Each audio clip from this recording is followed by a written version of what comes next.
Hello everyone, welcome to Tap and Solve. Today I'll show you a complete guide on how to download and share your Emirates ID copy and Visa copy using the ICP UAE app. Support us by subscribing to Tap and Solve so we can keep bringing you more helpful videos like this. First, download the ICP UAE app from the Play Store or App Store. Open the app and log in easily using your UAE Pass. Once you reach the dashboard, click on Cards. Here you will find both of your documents, Emirates ID and Visa copy.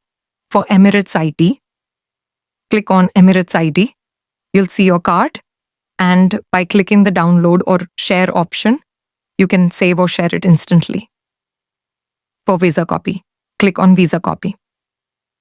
Your visa details will appear, and just like before, you can download or share it with one click. If you still have any questions, drop a comment below and I'll definitely reply.